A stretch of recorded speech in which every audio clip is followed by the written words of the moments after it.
Welcome on this 31st day of August 2017 inside our New York City studios. This is the MMA Beat. I am your temporary host of the day. My name is Luke Thomas of SiriusXM as well as MMAfighting.com. Our intrepid host, Ariel, I believe he's on vacation. I heard a rumor he went back to Girl Collection. Can't confirm that, but I think he's dancing there now. I'm hearing things, but he's out today. I think he is on vacation. I believe he'll be back next week if I'm not sure, but I'm not sure. I don't know. But we have a crew here today to get to all of our important coverage that we have to do. Again, Luke Thomas. Here is Jeff Wagenheim of the Washington Post. There is Mr. Dare I say, Senor Cafetero, Danny Segura of MMAfighting.com, and of course at the end from The Ringer as well as MMAfighting.com, the man in the hat, Chuck Mindenhall. Boys, how are you? Doing good today? I feel refreshed. I actually didn't booze last night, and I got 8 hours of sleep. Nice. Wow. Is this incredible or what? I feel good. Now, the most important topic that we have to get to, the thing that everyone is talking about in the combat sports world, UFC Rotterdam. Of course. I kid. Of course. UFC 115. 115, yes, exactly. Let's not forget about the numbers. Right, the naming conventions. Yeah. No, of course, Mayweather-McGregor is now in the books. Chuck, I saw you all week. We were there. I'm going to start that way and come around, if that's okay, because you were there. Man, first of all, that was insane. Number one, I think it goes without saying. But number two, it's now over. It's officially done. We can wrap our head around it. And here's my question for you to start things off. I am a person whose life has been full of regret, damage, and luck. So whenever people make super risky decisions, my natural inclination is to say, this is a bad idea. I spent the majority of the lead up into that fight saying, I don't know, this is risky, I don't know.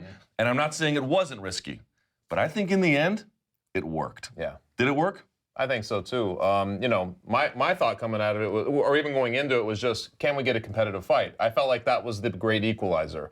It only becomes a circus if it becomes, Mayweather goes in and just blasts him and he doesn't look like he belongs in the ring with him. That's just going to play to everybody. All the boxing elitism and all that stuff, it would just be stentorian after that. But it didn't happen that way. Basically, we saw the fight.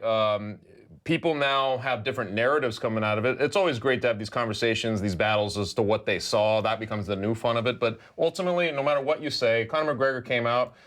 I gave him the first 3 rounds. The fourth one was where you started to see Floyd come alive. And to me, all I wanted to see was a competitive fight. You just wanted to see him put up some kind of good showing and give Floyd Mayweather something to think about. He did. And in my mind, I'm like, given the numbers, given the response, even the conversation, all the things that people are arguing about in the aftermath of it, it all works. To me, this couldn't have been better unless, honestly, and we talked about this a little bit in the wrap-up show, I think that both sides really won. Boxing withheld, it withstood it just fine. There was no problem there. There was no farce, you know what I mean, in play. And UFC, Conor comes out of it bigger than he went in. So I think that in all respects, we got a win in that thing. Yeah, for sure. This was a win for all parties, not only monetary-wise, because we all know they made a great deal of money in this one, but also just... Right, because real quickly, Pacquiao-Mayweather made money. Yeah. But that wasn't a success. No. Right, yeah, exactly. So, yeah, they made money, but they also looked good in the process. McGregor looked like the biggest star, and now he still has some fight left in him. A lot of fight. He has a long career. He's young, and now he's a huge star. Because now the boxing fans, I feel like now, they kind of grasp who McGregor is now more than they did before the Mayweather fight. And then he just looked, very competitive. He looked, he hanged with Mayweather up to some extent. And then on top of that, Mayweather walked away with a win, with a stoppage in an exciting fight, a fight where he looked great. I think all parties here looked good, and it was a success for everybody. Yeah, I would say that to keep this on somewhat of a positive note, I would say that kind of the opposite of what I was expecting to happen happened in some respects, in that I thought that the lead-up was going to be amazing and fun to watch, and the fight was going to be a complete dud. And I felt like the lead-up, while it did have some exciting moments, there also, we saw it dip into some nasty stuff, all the stuff about race baiting and homophobic remarks by Floyd and all that kind of stuff kind of soured, I think, some people. Not too many people, because they drew a lot of people to the fight, but it soured some of it. 6.5 million. We'll get to that. We'll get to that. So that, I think the lead up did some had some things that I didn't like so much about it. And the fight, which I thought was going to be a dud, I thought it was going to be Floyd basically skating to a unanimous decision, and not very interestingly, while it had a little bit of that element leading through the middle rounds, basically it looked like Floyd was kind of coasting. Well, when he saw that Conor was really fading, he didn't just like say, well, I'm just going to coast the rest of the way. He went after him. So I thought that Floyd came out of it looking good in the sense that he saw this guy was vulnerable and he went after him and got him out of there. And Conor, I wasn't expecting very much out of Conor, and he looked better than I thought he would. It was interesting to me, you mentioned about Floyd going after him. I didn't realize this because I was at Mayweather-Pacquiao, and I remember afterwards at the post-fight press conference, Mayweather went down the line with boxing reporters who picked against him, and he seemed not angry, but a little bit annoyed at them for this. But then in the end, if you look at what he did, he picked this fight at this point in his age, 40 years old.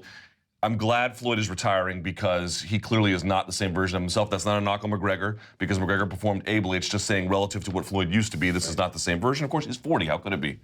But I will say, not only did Floyd keep his word as a promoter, it looked to me, Danny, he seemed to note that he didn't want to end his career with the stain that Mayweather-Pacquiao had left. He actually seemed like that had bothered him, and he wanted to find a way. And this was the interesting part about it. The formula worked. Here's what I mean. There was a skills gap between the guys. Everyone can say at this point Mayweather's a better boxer than McGregor, which is not, I don't think, outrageous. But the reason why it worked was because it was awkwardness versus conventionality. It was size versus, smaller size, obviously. It was age versus youth. It was MMA versus boxing. And it was just enough of a conflation of opposites to make for an exciting fight that all opened up. And Floyd keeping his word and not wanting to end his career on that note, it's amazing. Floyd, we've talked about on the show, he's a dirtbag. But in the end, he gave fans the best impression possible to end his career, didn't he? Yeah, he did. And not only in his fight itself, but like after in the post-fight conference, the way he carried himself, the way he congratulated the media, everybody, he just came off as, really good. He came off as a really well in this fight. Not only did he put an exciting fight, but also I feel like the way he carried himself throughout the whole time, throughout that build-up, after the fight itself, he looked great. Yeah, he even said in the post-fight presser basically like he felt that he owed people for that Pacquiao. Right. He actually specifically went on that limb and said that. I think he more just wanted to rewrite the history books. Yeah. But it's nice to present it that way. And I mean, he's a very big picture guy. This is my first time actually covering. I've obviously followed his career peripherally and watched a lot of his fights, but the first time I've really covered him. But he is such a big picture guy. We get a big picture fighter in the UFC, and it's a big news because so many of them just can't embrace. They can't look at it from elevation. They can't see why you should be, setting things up 3 things down the line. They don't see those type of things. Floyd Mayweather's a master, man. He was like, he knows exactly what he's doing, and even in his kind of like see you later swan song, he set himself into a pretty good position, gave himself one massive payday, and and got a knockout. We were talking about how, or TKO, but what was it? It was knockout or TKO? TKO. So, but he hadn't had that. He'd had the, you'd have to go way back, just getting rid of the Victor Cruz. Like, you have to go way back to find one of those. He left with the right. Victor Ortiz, he would not stand a chance against Victor Cruz. Victor, yes. So I definitely do not. Certainly not in the salsa dancing competition. Yeah, absolutely. Yes, not a chance. Yeah. Pardon me, but I mean, it's been a while going back that you'd see that kind of thing. So to me, I mean, if that's the last thing he gives the sport, what a way to go out. And look at what Conor McGregor gets out of this. It kind of bringing this back into the MMA realm. On the one hand, he really didn't lose star power, certainly within his own sport. I think that some people out in the mainstream, this is still to be determined. Some people out there we'll find out the next time McGregor fights in MMA, whether if he breaks his own record for pay-per-view buys, then we'll know that this was a real success for him. But there certainly will be some people out there who will superficially look at this and say, boxer fights MMA guy, boxer gets a knockout, and kind of downgrade McGregor. But I think most people who saw it or even read about this will know that McGregor, he did not embarrass himself in this. However, he also laid out there some of his vulnerability. I mean, we saw in that first Diaz fight that he gasses relatively early. He gassed in the second round against Diaz. In this fight, he gassed, I would say, somewhere in the 4th to 5th round was when it first started showing. It was definitely by the middle of the 5th. He was pretty gassed, and that's pretty early for a guy at his age. And so he's also a guy who's so self-aware in terms of his body and how it works. He talked about it after the fight several times. But he's gonna have to go out there and really try to figure out, because he wasn't going out there winging punches and he didn't punch himself out, but he clearly did something that, whether it was an adrenaline dump or whatever, that made him vulnerable, and this is not the first time it happened. So that kind of, will become part of the story as he re-enters MMA. I want to talk about not really what's next for McGregor, but what McGregor got out of the experience in just a second. But let's stay on this for just a moment, Jeff. I made this point on my live chat, and it just sort of occurred to me, and I was watching your post-fight show with Ariel, and I was watching, and not just that, of course, a bunch of things, and of course I was on the boxing Reddit, subreddit, and I was just trying to sort of get a sense of the land. On the MMA side, everybody took something from it and said yes. On the boxing side, everyone took something from it and said yes. And even the guys who were like, all you dumbasses are getting fleeced, you're gonna get tricked. They said that before the fight. After the fight, they said the exact same thing, independent of what happened in the fight. What do you make of the fact that afterwards, everybody with a different worldview all claimed victory for their worldview? Well, who has ever listened to any arguments or evidence? I mean, is this something that happens anymore? Sure, but if he had been viciously stretched in the second, I feel like there'd be a little bit more consensus. Right. There's almost no consensus about this, which I feel like is the best outcome. Well, yeah, of going course. out as it was going in that sense. Yeah. Right, of course. It's like that. You had a fight that it lasted 10 rounds, or in the 10th round it ended. And for the rounds up to then, there was really not a round, other than maybe the 9th round when Floyd really, gave him a pretty good beating in that round. Sure. But the first 8 rounds, you could make a legitimate case that, well, I don't think you could give McGregor much of those middle rounds, but you could certainly say he was in the fight in that period. The first 3 rounds where Conor got the first round by all 3 judges, and the other 2 rounds, the second and third, he got 1 judge giving him those rounds. You could have given Floyd, it was kind of anybody's fight. There was a fight that you could take your argument and apply it to what was happening in front of you and say, yeah, see, I know what I'm talking about. And that was kind of how it went all the way through, right till the end. And I think if Floyd had not knocked him out and they had gone 12, we would have heard a lot of people on the MMA side saying, oh man, Conor won the first 6 rounds. Right. And the stoppage was good for the fight, because the last thing we needed was. And honestly, I thought those scorecards from Nevada were absolutely indefensible. Yeah. It was good that the fight got stopped. But to the original point, it's just so amazing that everyone can claim victory without arguing about it, without even agreeing about What's funny about it is, so MMA has its own jadedness, right? Like we've seen it, we've lived in it for a long time, but boxing is on another level with this. There's a cynicism that has just deeply embedded into that sport because it has existed for so long and gone through so many iterations of itself, you know what I mean? And I think this is one of those things, it's like, where did you land on the hustle? It's like, which side of the hustle were you on? Were you on the side of, these people were like, you guys are being suckered. You guys realize that, this is a suckers, this is just for fools, but everybody's watching it. I feel like those people felt like they saw exactly what they were talking about. Floyd carried him through a little bit until Floyd would have finished him whenever he wanted. These types of people, they still saw the fight the way they went in. They saw it play out, but they thought that they saw the hustle. The other side, the other side was more of the merit base. I think the MMA side, which comes in and says, hey, he did a lot better than we thought. We're satisfied because we just wanted to see him compete. And you know what I'm saying? So there's a lot of the boxing side. It's kind of fun because we got to go into the boxing world and just see how many people. Because how many times did you hear hustle or that he was carrying the fight, or you know what I mean? Those types of terms that you just don't think of in MMA. But in this case, I think we saw it. We saw the people, we saw the attitude, and we saw even in live action coming out of it, we saw people still saying the exact same thing. So it's been. I think it's been every bit of the theater I hoped it would be going in and coming out of it. I think the outcome was perfect to satisfy everyone's point of view. It was. You put another round or take away another round, and I think things would have maybe gone a little differently. They've gone to the scorecards. But can you imagine? That would have been horrible. But McGregor went long enough for MMA guys to be, and did well enough and won enough rounds to be like, okay, well, this guy is good. He's no joke. But Mayweather did get a stoppage for the boxing guys to be like, see, he can stop him. He didn't go to decision. So I think it was a victory for everybody. I think we have to be careful not to make too many broad proclamations about boxing or MMA, because boxing, this is not just boxing, this is Floyd Mayweather, a guy who does this better than anybody in this generation.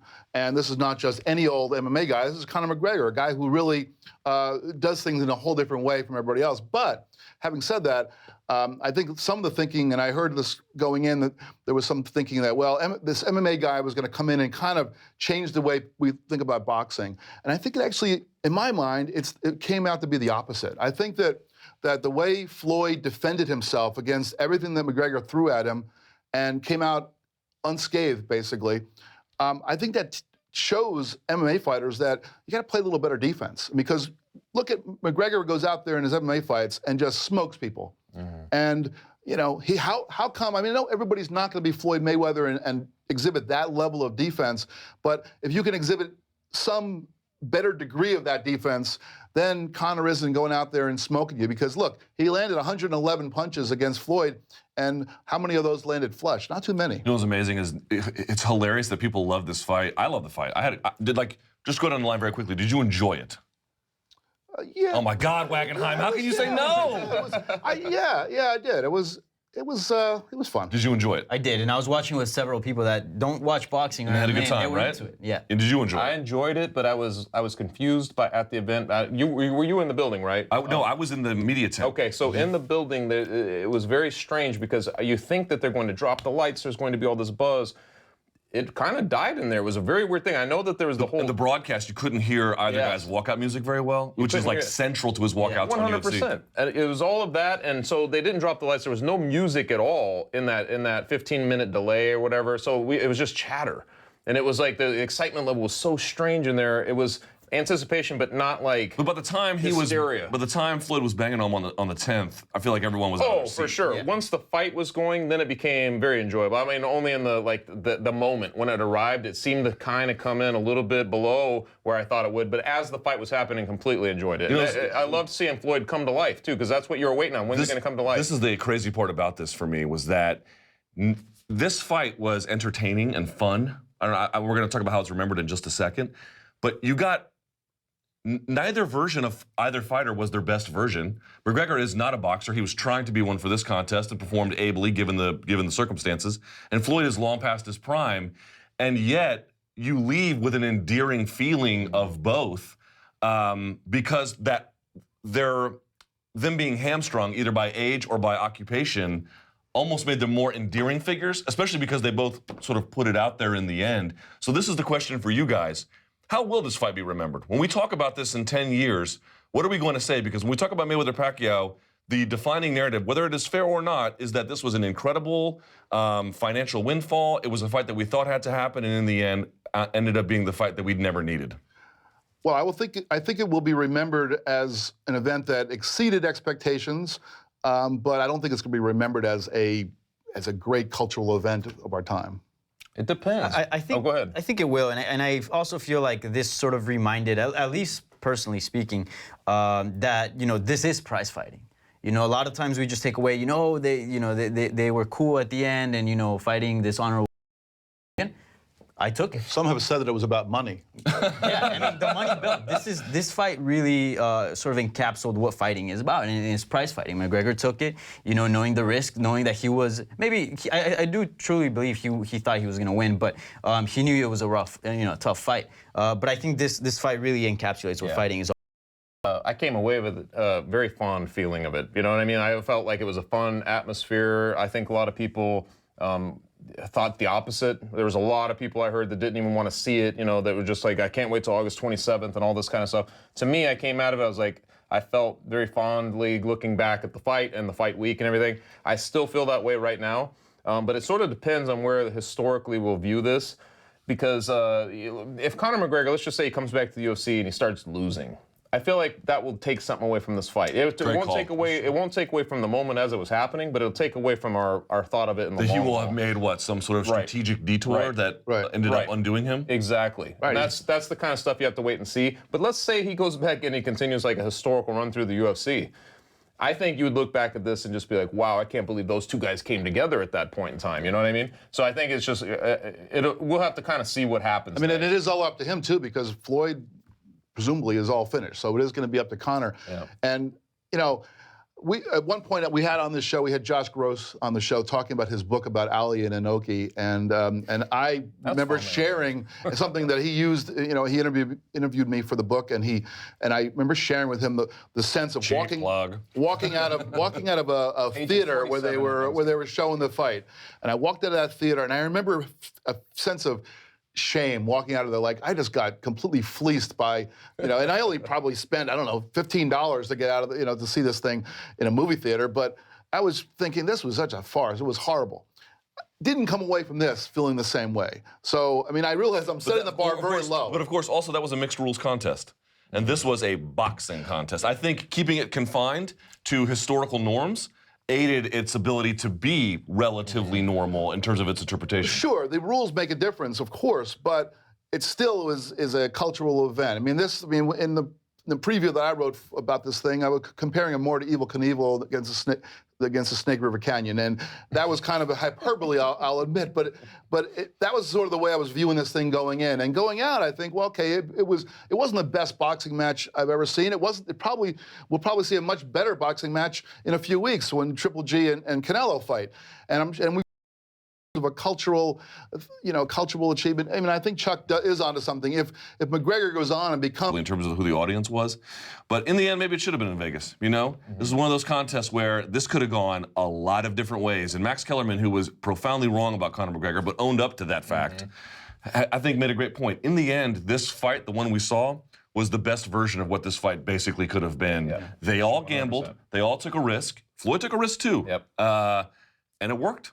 It just worked. 100%. Whether they should repeat this is a different matter. It's amazing that this thing was such a windfall. It was viewed so positively by and large, and I think everyone's like, let's never do that again. Yeah, right. I think that the biggest if you walked around the arena, this was a completely different demographic. Obviously, this is in a very affluent clientele that was in here in the arena that night. It was interesting to see. People were actually dressed up. There was people in tuxedos and like suits and women in dresses, and I was like, wow, this is like just so different than anything like that. But then you look up into the second deck there, and there's this 9 sections that are completely empty, and you realize that they outpriced. There were some mistakes, obviously, like they probably outpriced getting more people in there, because I think in the end we were surprised by that, and I'm surprised that the fight came and went where they had to basically, that had been a couple thousand seats. Yes. And that sort of thing. So, and then they had the glitch, obviously, with the pay-per-view thing, and you look at some of that stuff and you're like, wow, how did these things happen?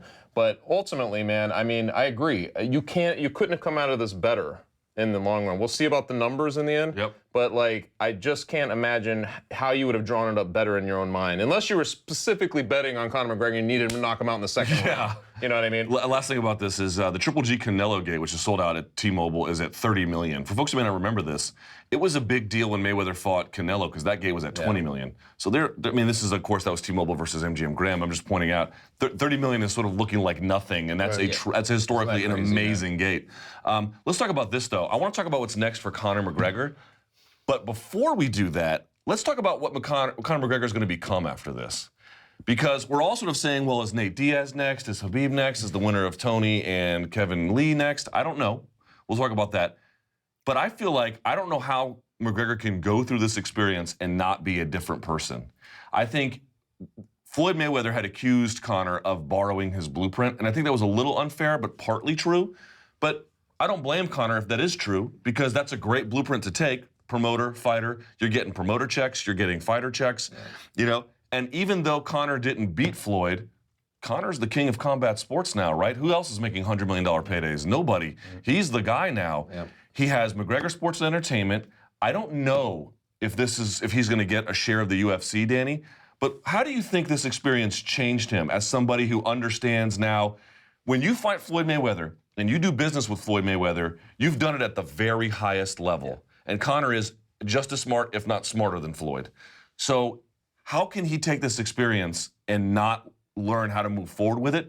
How do you think it will change him in terms of how he does business, either with the UFC or somebody else? Well, he's got tons of power now. And, not only that, but he's got maybe over $100 million more. So I think business-wise, he's going to be a lot more picky, and I feel like not only did he take that just because he now has a lot of money, but also he's probably taking that a little bit from the boxing culture, and not only Mayweather, just the boxing culture in general. I've gotten to cover several boxing media workouts, and it's not like MMA where it's just a bunch of fighters training together and just doing whatever. This is everything centered under one guy, and I feel that it's going to shift more towards that. And whatever move he does next is going to be more calculated. It's not going to be to do, up to some degree, maybe to do some favors, but it really is going to be all about him. So I'm really curious to see what kind of matchups he takes now in the UFC. I think he's going to, perhaps not pick him, choose him, but he's going to be very smart when it comes to the people he fights next. He's already baiting that hook to kind of bring Floyd now over to the octagon, isn't he? Well, the thing is,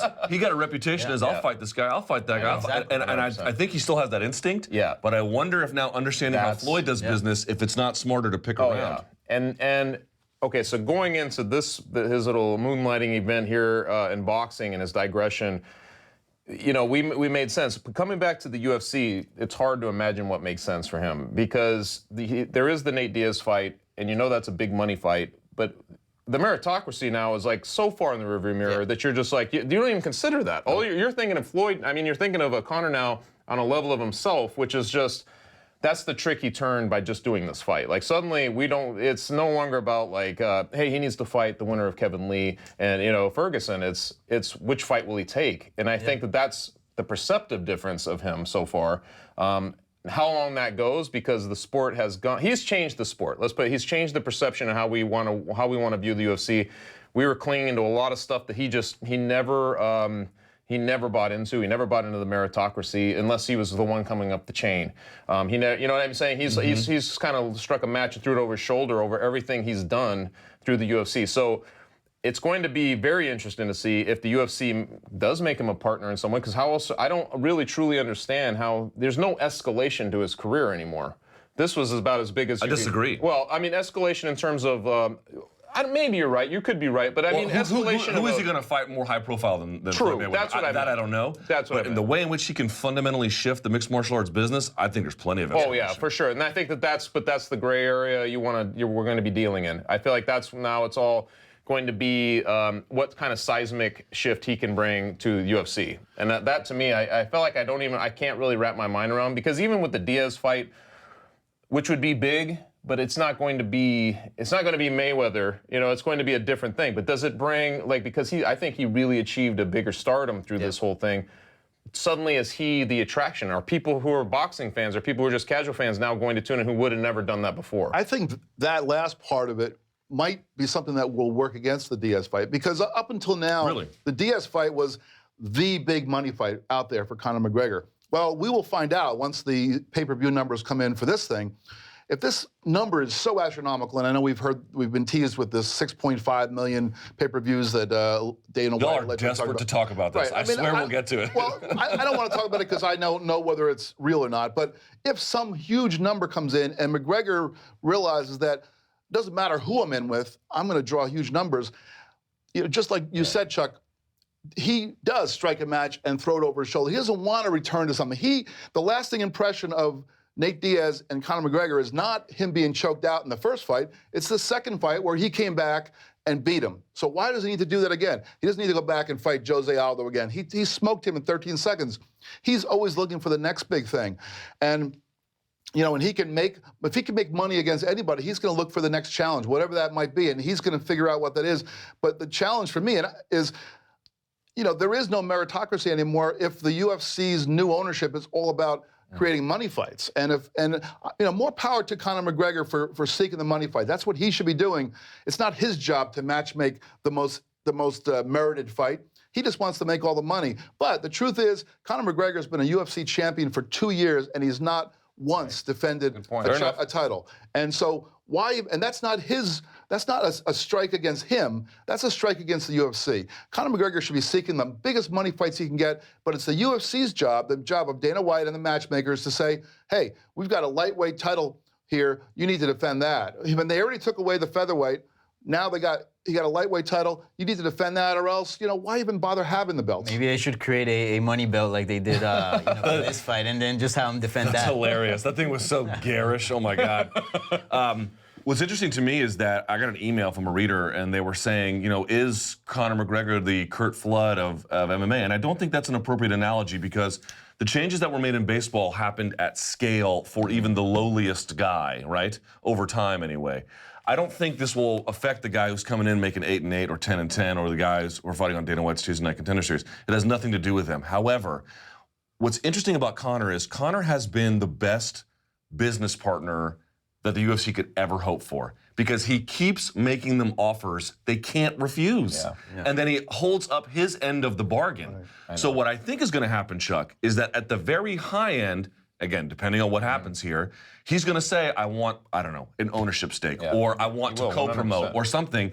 And the UFC will do it because Conor will uphold his end of the bargain. But the question is, how will that affect the next generation of superstars who may have acrimonious relationships, but now Conor's opened that door to them? 100% he's opened that door. And that's the strangest thing that's happened over these last couple of years is, and a big part of the dissension that's going on is like an awakening, right? Because here's this guy who's making the fight game his own. Why aren't they all given this privilege? You're right, not every guy can do this, but even the lowest guy can be upset about it. Even the lowest guy can be like, why is he getting all this money and all this attention, all this push and everything else? And I feel like that's, you know, he's changed the game. When he was fighting Nate Diaz, and they were both on a conference call, and they were in solidarity, really, about fighting the man. It was very strange. They're going against each other, but they also had this, like, integrity to what they were going back and forth with about getting paid and, you know, that sort of thing. And I thought, like, at the time, like, this is a shift. This is so different than anything we've dealt in. When Chael Sonnen came along, it was like a big deal to see him kind of control a narrative. He came in, and I thought it was like we hadn't seen anything like that, where there's a guy who could talk so well, had that kind of charisma, could get into big fights, and could back it up the whole way. Like, and maybe not in the octagon in the end, but like he could back it up the whole way. He sold you the whole way to the walkout. And I feel like Conor kind of just took that and some of the Floyd stuff and just magnified it by 10. And that's a weird thing to have to, you know, that's a weird thing. That's a new thing that the UFC is going to have to figure out going forward. But you know for fact that he's going to be basically with Dana White in the next endeavor. I feel like, or he's going to be with the new owners. They're all going to be together in this. Yeah, he's also, Conor McGregor has benefited from all the changes he's brought about. You know, Kurt Flood, he changed the game of baseball. You actually changed all of sports with what he did. But did he benefit? He didn't benefit at all, really. It all happened, you know, despite him in a sense. Conor McGregor's changed the whole game and is riding the crest of that wave and moving forward. I mean, it is whatever he wants to do. You know, I mean, we'll see what he comes out with, and we'll see where his head is at. I mean, he might come out with some kind of boxing thing and entice somebody else. I mean, I saw something about Andre Berto maybe wanting to get into. Please kill me into now. This is. I like Andre. I like his brothers who fought MMA. Please, God, no. This is the kind of thing, though, that McGregor, you know, will think about one step forward. He'll be like, okay, I did okay in a boxing ring. I came out of there unscathed. I didn't embarrass myself. Now, let me see if I can just, you know, what's the big payday? Well, maybe some boxer's going to come over and try to challenge me, and that would be kind of thing I could imagine him trying to push forward. And I don't know if it's going to be Berto or whom, but somebody might come across and he gets that. But he's going to find the money wherever it is, and it's a matter of whether the UFC. He's got quite the nose for it, doesn't he? And the UFC is not in a conflict with that. They're like, hey, sure, find the money. He keeps making deals they cannot turn down. It's a credit to his star power that we've literally watched this guy lose twice. Or I know one in the boxing ring, it's like it's sort of forgiven given his circumstance, but we've seen him lose to even in that was under different shifting circumstances where it was a lot of improv going on, but. We've seen him lose. It just shows you that it's a testament to his star power that has not mattered. Each time he's lost, I feel like he's won because he's come out of it and made a bigger self. You know what I mean? He's made a bigger entity of himself. I think I believe it was with his mom, and he asked him, "Did you feel like you represented MMA well?" And he's like, "No, I represented myself." And I think by doing that, you know, he might think title, all the headlines that were coming out for a good while were pretty much 90% of the featherweight division bashing McGregor and saying that they could beat him. That was literally what was happening when he was having like the same options as I do. I mean, we can think about this whole 60 Gs thing.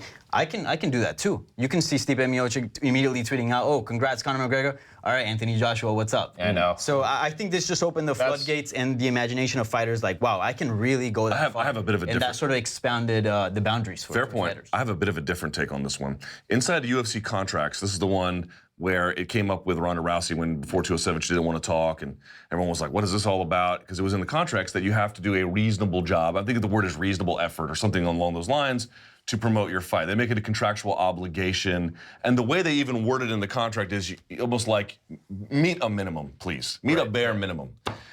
I think Conor is a guy, it's one thing to say a guy is naturally good at promoting, right? He's always been naturally good at promoting. There was an article in our parent or sister site, in SBNation.com, and they weren't saying it in a derogatory way, they were just sort of noting, if you look at the amount of money that Floyd and Conor made, it's something like, was it 70 times what the rest of the card made together? And I was thinking, good. Those guys went out there on press calls, on press tours, sitting down with photo shoots and going literally country to country, venue to venue, phone call to phone call, sit down to sit down, and they promoted the balls off of this thing. And Conor McGregor did it better, frankly, than Floyd did. Floyd has his own way of promoting, which is a little more subtle, no training footage and all access and stuff like that. But Conor is a guy who shows you, I should be paid to do this. I'm going to be paid to fight, and I'm going to be paid to promote. And when you promote like that, you deserve to get paid. You deserve to get paid handsomely. It's that it factor, right? Like, not even if, let's just say you plucked anybody else and said you're going to do that exact same legwork. Well, just real quick. I mean, how many UFC Fight Night cards have you been to where a guy is sitting on a stool and just waiting to get through it, like counting time? Conor goes in there and goes, "I'm going to do this so well, you're going to reward me for it." Yes, and I think that that's part of his whole thing, though, is that he can go onto a platform and sell. It's not just the obligation of doing it, it's that when he does it well. He does it to the point where it matters to people to see what he's going to do. I think that is a big difference. Not everybody has that. It's the craziest setup because you could always make these points about money. Well, the fight game is also a big deal to do with your magnetism, your charisma, how much you can, comport yourself to be like bigger than the fight game, bigger than money, bigger than, whatever it is.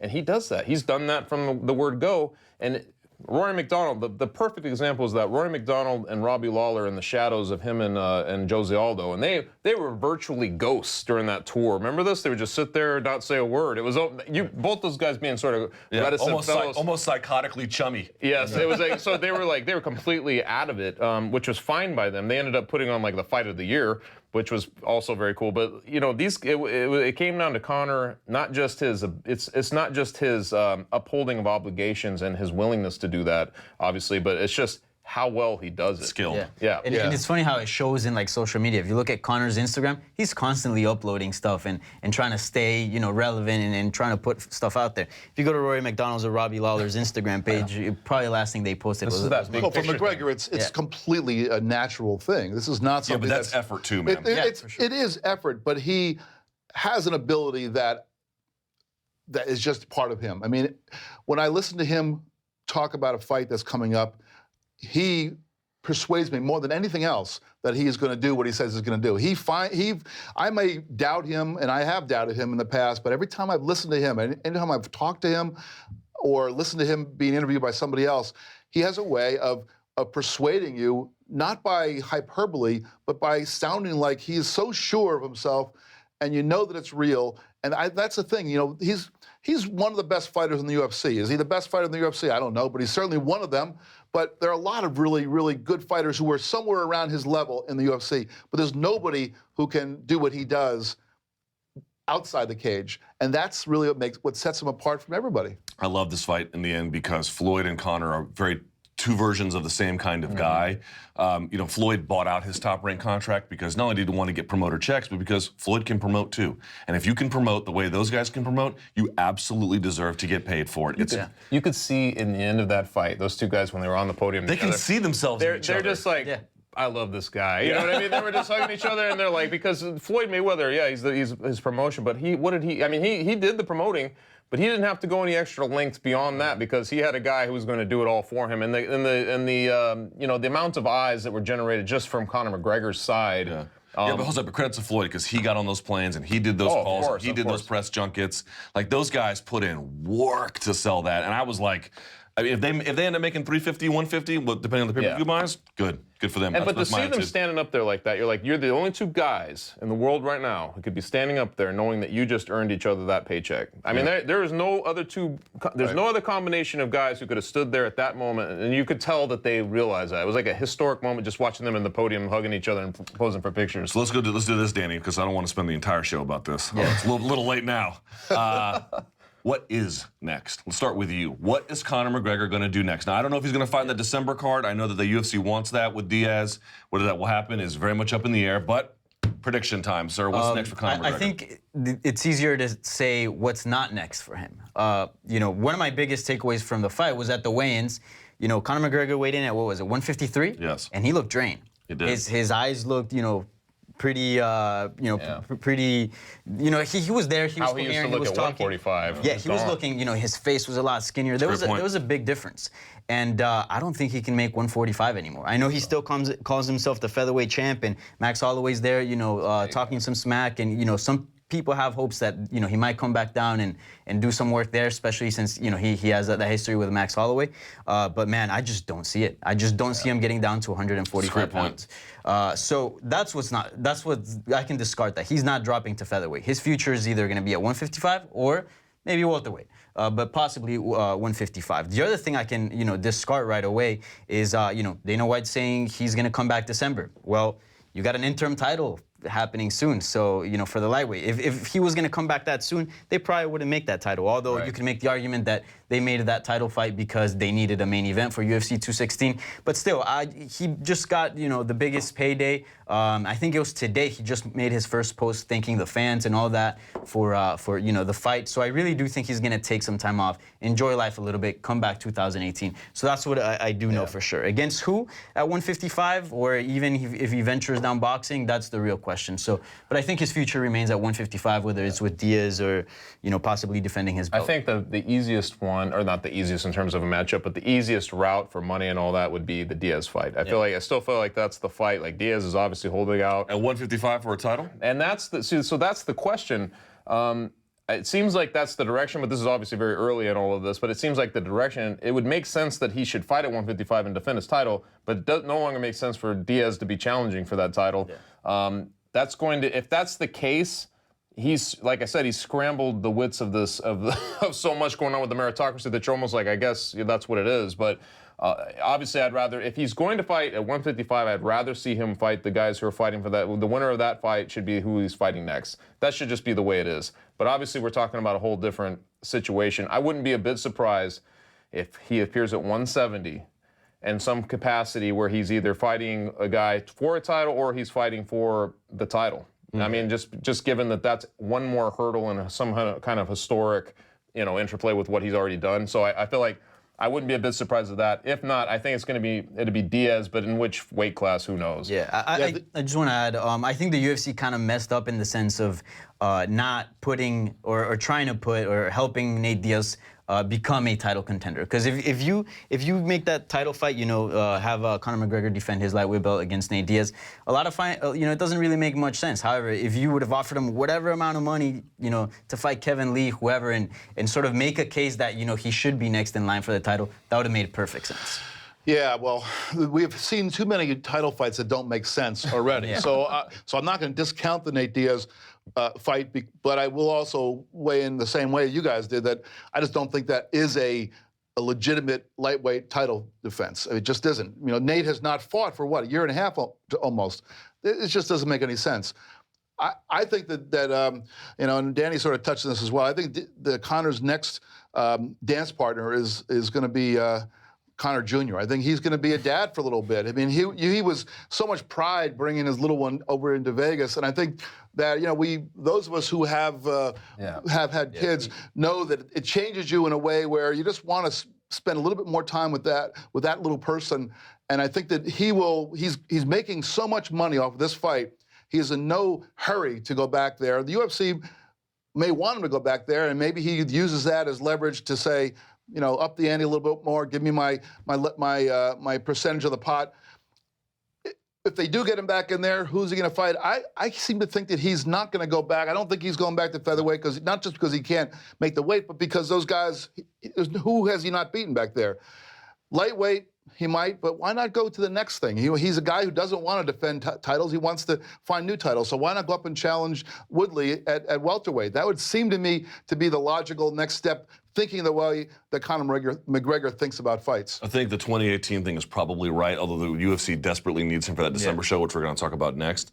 But I bet he wants to see what happens with GSP. Yeah. I think he's probably got his eyes on that. Now, going from middleweight to welterweight down to lightweight would be tough, but meeting in the middle back at 170 might be possible. I think he's probably got his eyes on something like that. And you know what? That would be awesome. Yeah. Okay, let's talk about what's next. This is an interesting dynamic. So, we talked about the John Jones news last week and all of what it meant for his career, but what we didn't talk about was if he's going to be gone for an extended period of time. I said this on Brendan Schaub's podcast. We haven't felt the sting yet. It's only when you begin to see the cards they're going to make and how they have to match make around his absence that you begin to like, oh no. If you look at UFC 215's card as a fight fan, if you're a real fight fan, it's an excellent card. There's even fights I looked at it today just for prep for the show, and I was like, Ilir Latifi versus Tyson Pedro? Yes, please. Yeah, right? exactly. There's a ton of good fights on that card. But at the top, it's 2 fights and fighters that have been slandered. Valentina Shevchenko versus Amanda Nunes, and Demetrius Johnson versus Ray Borg. Then you go to 216, which that one will be in Edmonton. Then you go to 216 back in Vegas in October. And it's probably going to be just Kevin Lee versus Tony Ferguson at the top. Again, if you're a real MMA fight fan, these are excellent. Yeah. But holy Jesus, they don't have any people who can move the needle in terms of pay-per-view, Jeff. Right. What are they going to do? Maybe they're just going to get around to being a fight promoter and just promoting great fights. I mean. Oh, you silly goose. I understand your question is really about how are they going to push the business forward Or change the business to accommodate these You know needs. what? Yeah. I'm perfectly happy to watch these fight cards. I think that I think you're drinking the post Mayweather McGregor bathwater a little bit.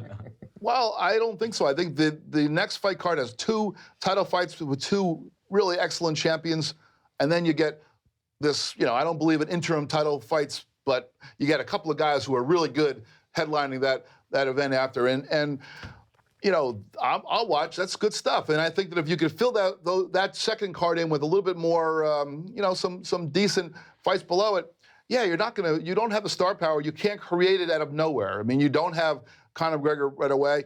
Ronda Rousey's she's married.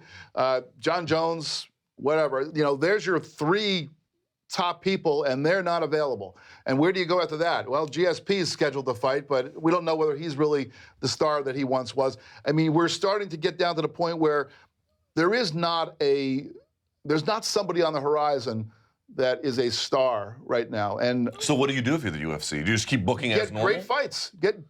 Book the best fights you can do.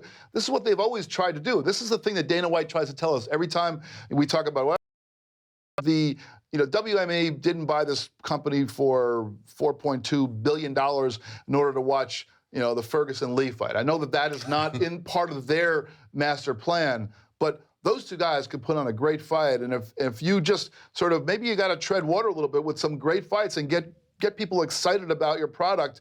And at some point, maybe a star will emerge. Maybe Kevin Lee, he talks a good game. If he can go out there and beat Ferguson, maybe he's a guy that can rise up a little bit. But Danny, isn't part of getting people excited for your product visibility of your product, which itself is tied to star power? Yeah, for sure. But I think something we're going to witness a lot, we're going to witness cards that are going to be kind of rough, like the UFC 216. I don't think the UFC 215 is a bad card at all. I mean, I think if it were a year where there'd be a lot of pay-per-view stars and putting big events, I think they would put together that card. If you look at that card, 2 championship bouts, and then, right underneath that, they have some great fights. What I do think it's going to happen now is that they're going to have to resource to other fighters and try to make them into a stars. Let's not forget, Chris Cyborg holds the featherweight belt, and they can do something with her. If they promote her right, they can just show a highlight of her knocking out people left and right, and they'll sell a fight. Let's also not forget about Cordy Garvin. He came off as a huge star when he defeated Dominic Cruz. Huge star, especially when he brought the kid into the octagon, but he's sort of been on the dim light because tough, and he's been injured. But as soon as he comes back against TJ Dillashaw, I can see the UFC getting behind Cordy Garbrandt, making him into a big star.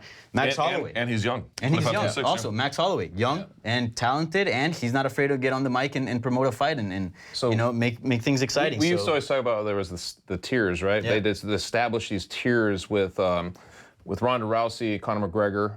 Literally, the two top, you can't be bigger than those two stars. Those were transcendent stars in the sport. Then you had the drop to John Jones's level, right? And when we got him back, we're like, well, at least we're starting to fill the middle again. And right now, you're seeing just a gap all the way down to what you're talking about. And unfortunately, they're going to bring those guys up. That's hard though, because if you look at the figure who's and that's the way she was presented, invincible. You're never going to get that again. Even with Cyborg right now. I agree with you. You know what I mean? Even with Cyborg, you're like, yeah, she's able. I can't imagine that she's going to be as transcendent on every level, just like Ronda. But she doesn't need to be, right? If you can sell 100,000, for sure. That's what I'm saying. I don't think they will be able to bring those fighters to Ronda Rousey, Conor McGregor level, because you have to have the it factor. But they can get them close to John Jones level if promoted correctly. And the it factor, though, also plays into just circumstances like Conor McGregor being an Irishman, not just that, but this bombastic, crazy Irishman who believes in himself, self-actualization, and all this stuff. So these guys, I mean, they're just something very specific. But then you get into the Chuck Liddell type stars, the people who were just, they were compelling because they were great fighters and they had a good look and the way they fought. I think that's what we're looking at again. We're going to have to go back to that level of thinking for a while because honestly, I just don't see anybody on the horizon that will be that tier A that we were talking about star. There's not going to be a transcendent star, not that I can see. Most of the guys, I agree with you, Garbrandt, Holloway, there's a lot of guys coming into their own. And they may start to, but I can't imagine that they would ever do $1 million. Any of these guys, honestly, I really can't imagine that they ever do like $1 million. Did you ever think Conor McGregor would fight Floyd Mayweather in a boxing match when he was knocking out what's his face? No, I didn't. In Europe, forget. I didn't. But Conor McGregor has never been different from who he was in terms of just being, when he got that ACL, he was blasting the entire division. He was setting himself up for everything. Every single thing he's done has been like he's telegraphing and is paving himself for the bigger and bigger paydays. I just don't see who's doing that right now. One thing I will say is that it would not hurt if the company president weren't crapping all over his champions. Boy. I mean, now he may end up being vindicated for the crap that he threw John Jones's way because John is kind of seems to be self-destructing. But Demetrius Johnson, all he wants to do is defend his title. This is a crime. He wants to defend his title, so now you just crap on him. And Amanda Nunes, gets sick. And so now you're going to crap on her. I mean, it seems like Dana White has gone out of his way to sort of counter-promote some of his top fighters. He hasn't done it to Cody Garbrandt yet. He hasn't done it. Who was the other person you mentioned besides Garbrandt? Max Holloway. Max Holloway hasn't done it. Give it time. Their time will come. and so, what happens if Cody has to drop out of a fight because he hurts himself in training? What happens when you got to have, look, Dana White is the best promoter this sport has ever seen. He's maybe the best promoter any combat sport has seen. I'll give him that. But he also is the worst at times, too. He is the best and the worst because he takes guys who, Demetrius Johnson struggles to generate some star power, but you got to build him up. You cannot treat him the way you've been treating him. It's so funny how quickly things shift in the sport, though, because after UFC 214, you have John Jones back, and I remember all of us were just like, well, this was very timely. Now you can populate cards again. Like, you'll start to see his fight coming up. You can see the events as they're going to happen, especially with McGregor coming back. Then you think, GSP's got to fight. It all looks pretty good, right? Then to right now, which was, a week, whenever the news came out, and you're like, no John Jones potentially for years, and then GSP, that doesn't look as good. That was more of the throw-in of how things might be improving. It's just weird. This sport shifts so quickly, but man, it's going to be tough for the UFC to not only generate stars but to generate interest, especially in the aftermath of something like this. And John Jones right back to back. Just what big events look like, especially obviously the Mayweather fight, but what big events look like and how small by comparison some of these other things will look. I mean, it's just it's going to be tough for them to get back to any kind of like million, where we're talking about a million pay-per-view buys. Another thing to consider here is, I mean, we're sort of, let's just draw the straight line between them if we can. John Jones' absence not only makes it difficult for the UFC to create the bigger events as we've been discussing, it also empowers Conor McGregor even more. Oh, I know. I mean, this guy. I saw people saying that. If Conor wins again, as soon as that happened, it's unbelievable. I mean, the guy obviously earns what he keeps and pulls his own weight times 1,000.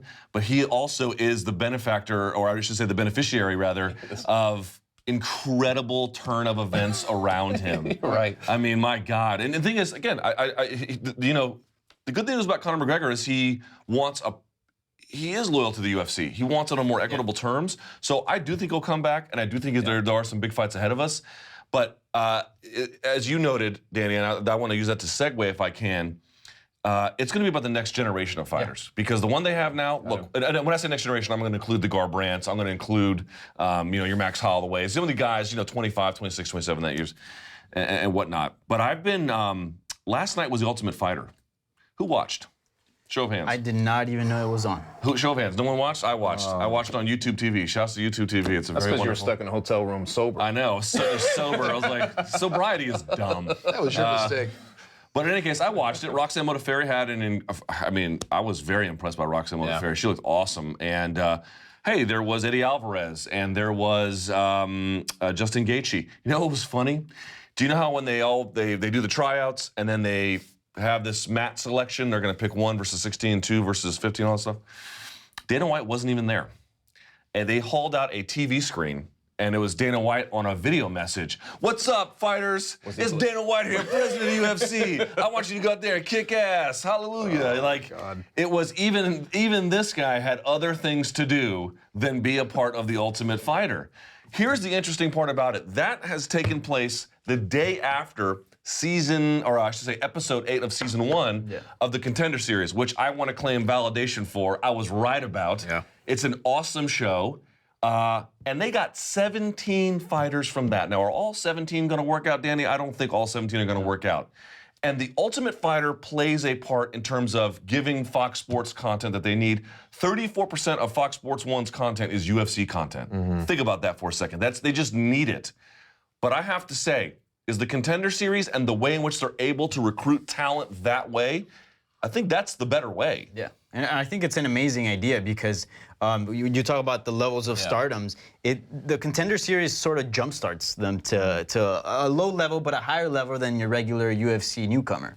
Look at Sean O'Malley. A lot of hardcore fans know about Sean O'Malley, and he hasn't even had his first UFC fight yet. Right. Why? Because he is who he is. He has a persona, and the UFC can sort of back that up. And the list goes on for several of the fighters that have made big waves on the Contender Series. They're not huge starts yet, but I mean, it's definitely worth a try going out there and seeing what's out there. Yeah. In our age of hyper-awareness of fighter pay and all these things, the exhibition tournament where these guys are fighting just to make it to the UFC and all this, it seems so outdated and weirdly...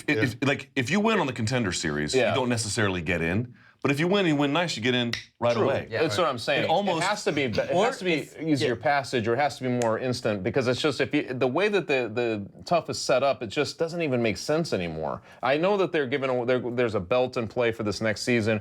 These things. It's a new weight class. It's women's flyweight. So it's like that's going to spice it up. In the end, I will have to pay attention to that because that's part of what you have to do when you cover this sport. But it will literally be a champion. The weed out process, I'm over it, man, because it's just a bunch of exhibitions where people aren't really they're just putting their livelihood on the line for really nothing at this point. And honestly, I don't know. To me, it only matters once you get to the real fights at the end. Yeah. And so therefore, all that, even the fights in the lead up, no longer matter as much to me. Well, the reason why that last fight matters to you is not just that it's going to result in somebody getting a title shot, but it's also a live fight. I mean, fights that happened a month or 2 months ago and we still haven't seen.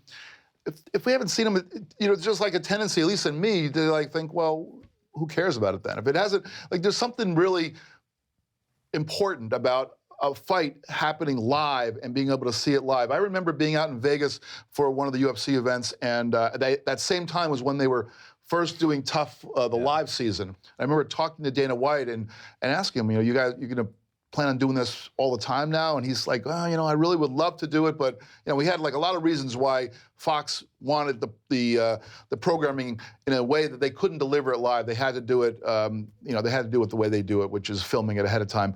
And he was kind of bemoaning that as well. And I know for myself, if I know that those fights are live, it just has a different feeling. 100%. I don't really care about. It's like I watch football. I'm not going to go and watch, the first exhibition game the Giants played in 3 weeks ago. Why would I want to watch that now? Sorry. It's a sorry team. And also, you should talk. Redskins fans. Redskins are so terrible. Oh, my God. Also, what do fight fans want to watch? Fights. They don't want to watch live fights. They don't want to watch reality TV stuff and drama. Now there's a sense of dread. You get a newcomer like Gaethje who comes in and puts on a ridiculous fight, right? Yeah. Right. Pluck him out and put him on as a tough coach. It's like, oh, great, let's just sideline him now. That's the thing that I'm like, come on, what are you doing? Dude, I have to tell you, I had this incredible moment. I went to the Ultimate Fighter gym the day that the John Jones news popped, or he popped, and we had the news scrum with Dana White, but it was this bizarre moment because I got there early. Actually, someone told me to get there early, and I was but the first media guy there by like several hours. So I actually got to walk around the Ultimate Fighter gym. I have to tell you, it's very cool because on various parts of the walls, you guys have seen the big poster pictures. Yeah. Some of those are permanent fixtures, some of those are not. But on one wall, I'll tell you, they have all the jerseys of all the teams. Some of them signed by the coaches. Then you go to another wall, they had the jerseys of remember the Tough Smashes and Tough China? They had some of those jerseys signed. And then you go in the back and you could see all the old Aerodyne bikes. And it really is this monument to what has been, while no one watches it anymore in this panel, it has been an incredibly important and successful show. But it was so funny. Why was I there? I was there to watch the Contender Series. Yeah. It was as if there was this new blood being pushed into this old corpse. Yeah. And it all of a sudden got more interesting by the moment. And then, of course, the news changed everything and I couldn't pay attention. But long story short, I don't want to overhype the Contender Series. I don't know that that's necessarily the next vehicle or that one services one platform, one services another. But I think, to your point, Dan, the one you originally made about getting new blood, when you can get 17 signees in 8 weeks and you only need 1 or 2 of them to work, wow, you've got something on your hands, don't you? Pretty incredible. Especially because they have so many cards. We've talked about this a million times. And so many people just appear. You're like, who is this? Who are these people on these prelims of like some Brazil card? I think it's better to populate it with somebody you're giving a little bit of a push that has earned some entry point into it. So to me, I feel like it is a little refreshing to kind of watch these things play out, or like a new vehicle for these things to play out. All right, before we go, there is UFC Rotterdam this weekend. Probably better just to go. All right, guys. You know what? I'll be in Amsterdam instead now. Yeah, I don't blame you. I was in Amsterdam, one of the best cities in the world. So here's what I'm going to say about this very super quickly. I don't want to talk about this in depth, but if you go to the UFC's page, UFC.com/schedule, 1/4 of the pictures, Jonathan Snowden pointed this out on Twitter, 1/4 of them, it's always X versus Y. Yeah. 1/4 of the pictures are just black screens. Yeah. They don't even have pictures. And you know what I'll say this. I think Mayweather McGregor ended up being the best version of itself it could be. I am happy to get back to UFC Rotterdam, but I wonder how we're going to feel in 6 weeks. We're going to be like, you know what? Maybe Conor could fight Cotto. Maybe Conor could fight Triple G. Maybe Floyd can fight in MMA. Are you gonna watch Rotterdam? Seriously? I'll watch it. Only because it's only really because I have to, There's a couple of decent fights. I think I'll watch. Yeah, I'll watch the main card. I believe I don't have to for this specific event. But I'll go back. Either I'll DVR it or I'll make sure I get in some sort of. Stefan Struve is back. I like Stefan and and that's actually a funny matchup. Stefan Struve and Vulcan. I pointed it out on Twitter. Way before he got. Dude, the last time we mocked the UFC for advertising tall versus tall, it was Jones versus Gustafsson. Like literally one of the all-time best fights they've ever had. I don't think either of these guys are necessarily on that level, Jeff, but I'll probably check it out. Yeah, I'll definitely watch the main event, and I probably will DVR the whole thing and maybe go back and watch some of the other stuff. But I want to see the main event. I mean, I like watching Stefan Struve for sure. You know what? It's good to get back to normalcy. Yeah. It is not the end of the world. And as I mentioned before, 215, which is right around the corner in September. In 2 weeks? Something like that? To September 9th? That's going to be a really, really incredible card. If you just go down the line, by the way, Rafael Really dos Anjos versus Neil Magny's on that card. As I mentioned, I'm looking forward to Tyson Pedro, Ilir Latifi, and of course 2 title fights at the top and beyond that. Jeremy So- Stevens, Tons of fights. Oh, that's right. The return of Gilbert Melendez Yeah, against Gilbert Jeremy Stevens. Melendez. I mean, so like, there's a lot to chew on there. Cejudo, Sarah McMahon, I think are on the card. That's right. It's like They're a both- lot. and I think they're on the prelim. on the portion And the of good card. thing is when we get back to MMA, that's good because we get to like watch some punch in the back of the head. I hear Right. that. I hear that's allowed. Rabbit punch. You know what? Rabbit punches suck with boxing gloves. There's too much padding. You can't get hammer fist blow when you have a giant 8-ounce glove on. It doesn't do anything for you. Yeah, exactly. All right, I think that's it for us. Well, did we miss anything? I think we got it. Oh, before we go, prediction. Colombia, Venezuela. Oh man. Oh man, we always do horrible against. Let's look at this Venezuela, typical- But I'm gonna say 2-0. Ooh, I'll say 2-1. Okay. Almost like Say I 3-0. I'm going. What, Venezuela, you hater? I'm going 9-8. 9-8. All right. Sounds like a tennis match or something. I don't know. Okay. That's not even like a tennis match. That's the dumbest thing I've ever said. All right. We are done here. Before we make this any worse, I want to say again, shout out to Ariel Helwani. I believe we are back next week. I think so. I think everything would return back to normal. So it was quite, let me say 2 things before we go. It was quite a week in Vegas. Thank you to everybody out there who took in all of the content. Ariel Helwani absolutely rose to the occasion like you always did. But of course, everyone else in the staff did as well. So it was really an impressive turnout. Let me say one thing. Shouts to Derek Lewis and everyone out there in Houston who is battling with this incredible catastrophic flooding. I don't know what to do. If you've not donated yet, I donated to the Houston ASPCA. I only gave $50. I don't have a ton to give, but if you've got any kind of money to give or any kind of helping hand, even if it's sharing a link with somebody who can, people like Derek Lewis and the rest of that city could use your help. So shouts to Derek Lewis for being an incredible citizen of Houston and just a good Samaritan generally. And of course, everyone here at MMA Fighting wishing all of our readers there and everyone there, of course, the best that we can hope for given the circumstances. So stay strong, Houston. We're, of course, thinking about you here in New York City. All right. For Chuck, for Danny, for Jeff, and for Ariel, I am Luke. We'll be back next week. Until then, hands up, chin down, let them fly. This is the MMA Beat.